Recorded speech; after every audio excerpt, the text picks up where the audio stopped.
Taratibu ndugu yangu. Unajua mguu wangu mimi bado unauma kaka, taratibu. Tasha, mimi sipo kwa ajili ya kuonea huruma.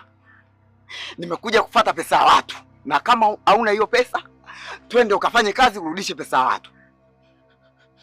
Sawa kaka, mimi nitakuja kufanya hiyo kazi, nitamaliza. Kaka naomba nielewe. Yaani mimi asubuhi nimeamka mguu unaniuma ndugu yangu, taratibu. Kwa nini ulichukua advance? Sawa, mimi nimekuelewa. Naomba unipe siku 3 tu. 3 kakaangu, mimi nakulipa hela yako ndugu yangu. Siku 3. Siku 3. Mimi namwambia nini boss? Twende.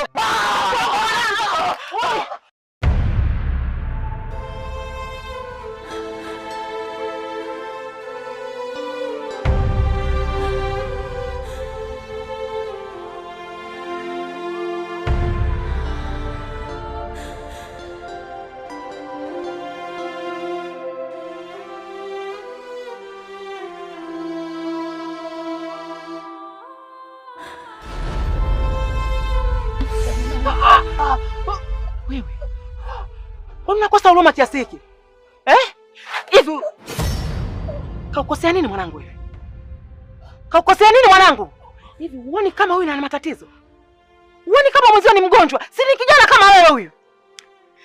Kama ungekuwa unataka kujua shida leo nikosea mwanao, ungeanza kuniuliza. Unanipiga mimi? Sio kukupiga tu. Naweza nikakufanya kitu chochote kwenye hili. Amekosea nini kijana wangu? Shida yangu kumsaidia. Amenifuata na shida zake. Nimemuunganisha kwa bosi wangu. Amechukua advance kwenda kumalizia kazi ya watu wanaona shida.